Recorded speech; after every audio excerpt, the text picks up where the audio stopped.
Student measures the terminal potential difference, वो V major कर रहा है of a cell of EMF E internal resistance R as a function of current flowing through it. The slope and intercept of the graph between V and I. Graph अगर कोई बनाया जाए, कौन सा graph बनाया जाए? V और I के बीच में, तो इस ग्राफ का स्लोप कितना होगा और इंटरसेप्ट कितना होगा? अब पहली बात तो आपको स्लोप नहीं पता और इंटरसेप्ट नहीं पता, तो हम उसको डिस्कस कर लेते हैं कि स्लोप किसे कहते हैं। शायद आपको थोड़ा थोड़ा पता है स्लोप किसे कहते हैं बाबा? tan थीटा को कहते हैं स्लोप। अगर मैं यहाँ पे ग्राफ बना दूं, ये ग्राफ है, ये वैल्यू 1, ये वैल्यू 1, ये 2, ये भी 2, ये 3, यहाँ पे आने वाली 3, मान लेते हैं ये 4, ये वैल्यू 4। तो यहाँ पे इसका जो इंक्लिनेशन होगा, स्लोप होगा, स्लोप मतलब क्या? tan theta. tan थीटा को कहते हैं स्लोप। स्लोप tan थीटा होता है। tan थीटा क्या होता है? Opposite upon adjacent. ऑपोजिट कितना है इसका? 4, और एडजेसेंट कितना है? 4, तो ये आ जाएगा इसका स्लोप 1, मतलब theta is equal to 45 degree. तो उसका स्लोप आ जाएगा कितना? 1, और एंगल कितना आ जाएगा? 45 डिग्री। तो स्लोप यानी सिंपली क्या है? इंक्लिनेशन को कहते हैं स्लोप। ठीक है, स्लोप अगर पॉजिटिव है, ध्यान दें, स्लोप अगर पॉजिटिव है, इसके माने अगर एक क्वांटिटी बढ़ रही है तो दूसरी क्वांटिटी भी बढ़ रही है। स्लोप अगर पॉजिटिव है मतलब आप एक क्वांटिटी को करेंगे 2 तो दूसरी भी हो जाएंगी 2, हालांकि पहले 0 थी। स्लोप पॉजिटिव इसके माने क्या है? पहला इंक्रीज तो दूसरा भी इंक्रीज, तो स्लोप आएगा पॉजिटिव। इंटरसेप्ट मतलब क्या? वो कहां पे दूसरे एक्सिस को टच कर रही है। कहां पे टच कर रही है? 0, मतलब इसका एक्स इंटरसेप्ट कितना होगा? 0। वाई एक्सिस को कहां पे टच कर रहा है ये कर्व? 0 पे, तो वाई इंटरसेप्ट भी कितना होगा? 0 ही होगा। ठीक है, अब आगे बढ़ते हैं। मान लीजिए ग्राफ कुछ ऐसे है, ग्राफ कुछ ऐसे है, यहां पे मान लीजिए वैल्यू है 2 और यहां पे मान लीजिए वैल्यू है 4 और यहां पे मान लीजिए वैल्यू है -2। ये कर्व को मैं दोबारा बना देता हूं अलग लाइंस, अलग कलर से। ये हमारा कर्व है। आपको पता करना है स्लोप कितना और इंटरसेप्ट कितना। ठीक है, स्लोप और इंटरसेप्ट आपको पता करना है। तो स्लोप कैसे पता करेंगे? tan theta. ऑपोजिट कितना होगा जी? ये हाइट कितनी है इसकी? 4 है, और एडजेसेंट कितना है यहां से यहां तक? -2 से 2 बोले तो ये भी 4, तो tan थीटा कितना हो जाएगा? 2/2, मतलब स्लोप आ जाएगा 1। सवाल यह है इंटरसेप्ट कितना होगा? इसका एक्स इंटरसेप्ट कितना है? -2। एक्स में -2 तो वाई में भी कितना होगा? +2 होगा। 2 ही होगा, -2 नीचे थोड़ी जा रहा है यार, वो 2 जा रहा है ऊपर ना, तो वाई इंटरसेप्ट भी 2 और एक्स इंटरसेप्ट भी 2। इंटरसेप्ट क्या है समझा? स्लोप क्या है समझा? ये तो हुआ ग्राफ के भाषा में। हम इसको इक्वेशन की लैंग्वेज में समझने की कोशिश करते हैं। मेरा साथ दे प्लीज। इसको मैं नाम देता हूं x, इसको मैं नाम देता हूं y। कर्व ऐसे बन रहा है, मान लेते हैं कि जब आप x में 1 जाते हैं तो मान लेते हैं कि y में 2 चले गए। x में 2 जाते हैं तो मान लेते हैं कि y में 4 चले गए। x में 3 जाते हैं तो मान लेते हैं कि y में 6 चले गए। ये हमारा कर्व है, ये हमारा कर्व है। इसकी इक्वेशन कैसे बनेगी? इक्वेशन मतलब क्या? जो रिलेशन बताएगा y और x के बीच में। जब x की वैल्यू 1 है तो y की वैल्यू कितनी है? 2। तो अगर x 1 है तो y कितना है? 2। x की वैल्यू 2 है तो y कितना है? 4। मतलब क्या मैं लिख सकता हूं y is equal to 2 times of x है? y is equal to 2 times of x है। ये कैसे बना समझा? ये कर्व से ये कैसे आया समझा? मतलब अगर मैं आपको एक इक्वेशन दे दूं y इक्वल टू 2x, तो क्या आप मुझे कर्व बना के बता सकते हैं? मान लेते हैं मैं इसको मुश्किल करता हूं, मान लेते हैं इक्वेशन है y इक्वल टू 3x, तो क्या आप इसका कर्व बता सकते हैं? x की वैल्यू 0 तो y की वैल्यू कितनी? 0। x की वैल्यू 1 तो y की वैल्यू कितनी? कितनी?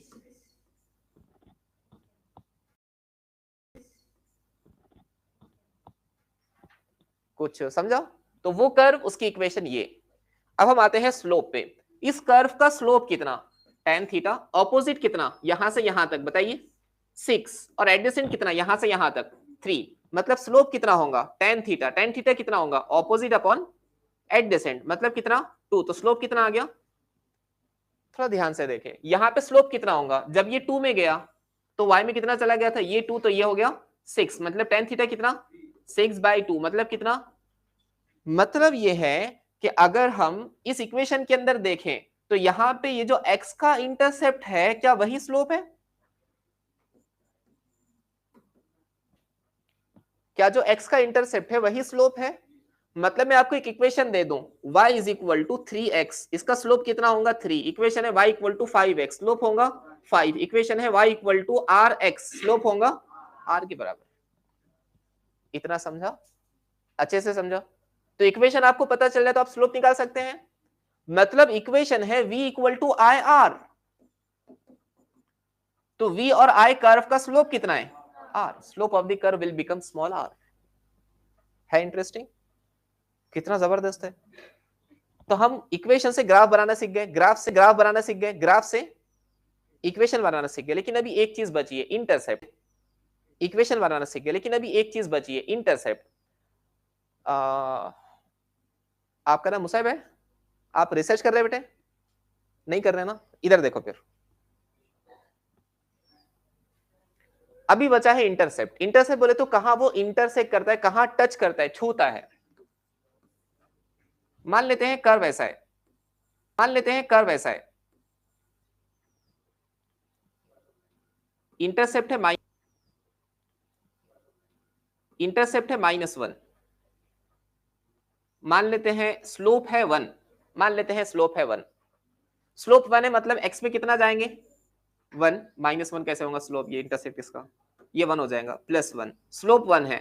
तो यहाँ पे जब आप 1 जाएंगे तो y में भी कितना जाएंगे 1, इसमें एक और आगे जाएंगे तो y में भी कितना जाएंगे बराबर, तो ये हो जाएगा 1, तो ये हो जाएगा, ये कैसे होगा, ये होगा 2, तो ये भी हो जाएगा 2, नहीं होगा ये, देखो ये 1 के ऊपर वैल्यू कितनी है 0, इसमें एक इंक्रीमेंट हुआ तो इसमें भी कितना एक कितना इंक्रीमेंट होगा 1 का, इसमें 1 का हुआ तो ये बन गया 1 से 2, यहाँ कितना था 0, 1 का इंक्रीमेंट होगा तो 0 से चला जाएगा 1, ये 2 से जाएगा 3, ये 1 से जाएगा 2, ये 3 से जाएगा 4 और ये 2 से जाएगा 3। इतना तो पता चला कि स्लोप कितना है 1 के बराबर है। स्लोप 1 कैसे है समझा? स्लोप 1 के माने क्या है, आप इसमें एक जाएंगे तो उसमें भी एक ही जाएंगे। स्लोप 2 के माने क्या है, आप इसमें एक जाएंगे तो उसमें दो जाएंगे। स्लोप आधे के माने क्या है, इसमें एक जाएंगे तो उसमें आधा जाएंगे। ठीक है, मतलब होता है ना आप आगे कितना जा रहे हैं और ऊपर कितना जा रहे हैं। सीढ़ियों के अंदर होता है कि आपको एक फ्लोर तक पहुंचना है तो इतनी जगह मिनिमम लगेंगे कि आप ऊपर पहुंच जाए, तो आगे कितना जाना और ऊपर कितना जाना। ठीक है, सवाल यह है ये इंटरसेप्ट को इक्वेशन में कैसे लाएंगे। तो आपको क्या लगता है इक्वेशन कैसी बननी चाहिए, इसको मैं नाम देता हूं, इसको मैं नाम देता हूं x, तो y इक्वल टू x बन जाएगा। स्लोप तो 1 है ना, स्लोप 1 है, लेकिन थोड़ा ध्यान दें x की वैल्यू रख दे 0, तो y कितना जा रहा है, ये ऊपर 1 जा रहा है तो नीचे कितना जाएगा -1, मतलब जब x 0 है तो y कितना होना चाहिए, अरे बोलो यार, x 0 है तो y कितना होना चाहिए -1, x 0 है तो y कितना आ रहा 0 आ रहा, मतलब ये इस कर्व की इक्वेशन नहीं है। फिर कौन सी है,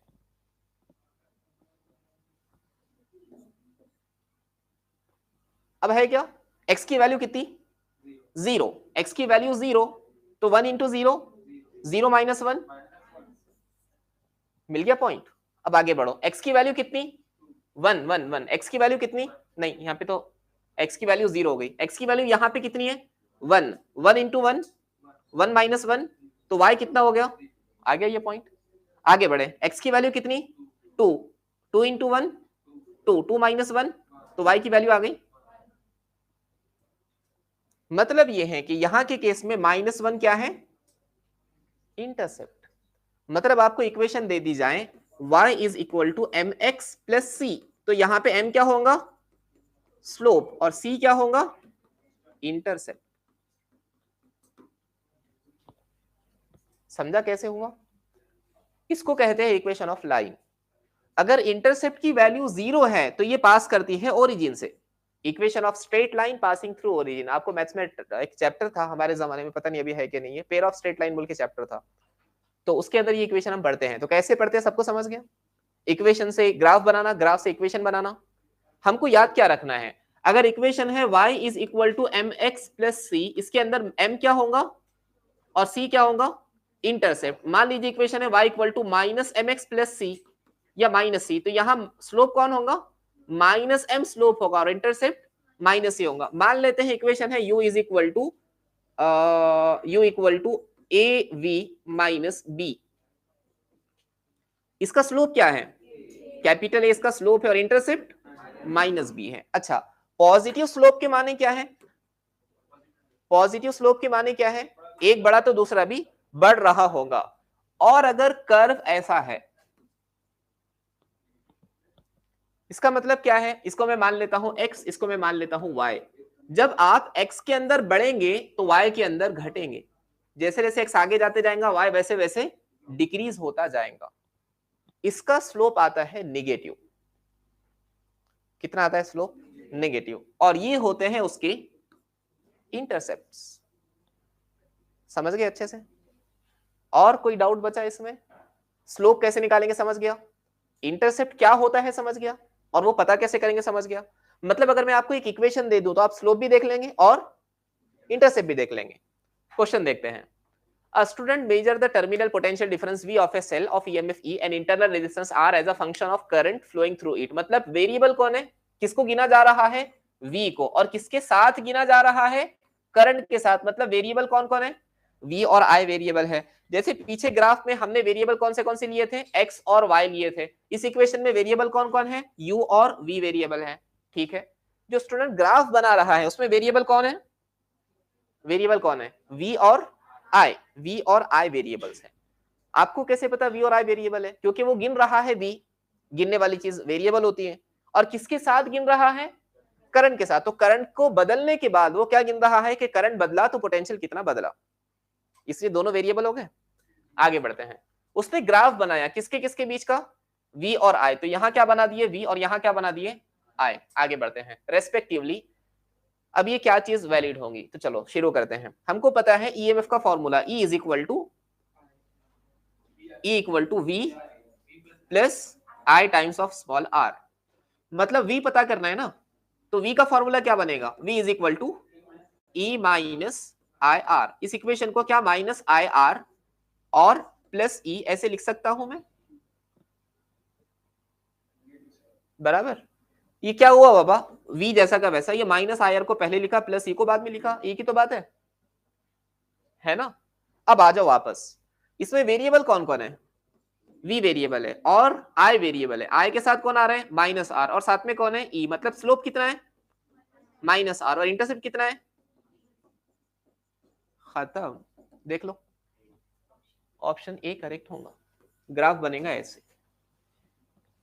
जब करंट बैटरी के अंदर जीरो है तो जितना ईएमएफ उतना ही पोटेंशियल। जैसे करंट बढ़ता गया वैसे वैसे पोटेंशियल की वैल्यू डिक्रीज होती गई, यहां तक कि एक वैल्यू ऑफ करंट पर पूरा का पूरा पोटेंशियल हो गया जीरो, क्योंकि वहां पर ईएमएफ और पोटेंशियल दोनों बराबर बराबर हो जाते हैं। देखो जी, यहां कितना है? Current zero. करंट जीरो है तो पोटेंशियल वोल्टेज कितना मिला आपको? ईएमएफ के बराबर। यहाँ पे आई की वैल्यू कितनी रख दो? जीरो। तो इक्वल टू हो जाएगा V। इसको आगे बढ़ाते जाओ। यहाँ पे आप पोटेंशियल की वैल्यू निकाल रहे हैं। अगर आप करंट की वैल्यू को इंक्रीज करते गए तो ये वाला टर्म बड़ा होगा। बड़ा होते होते एक वक्त आएगा ये E के बराबर हो जाएगा।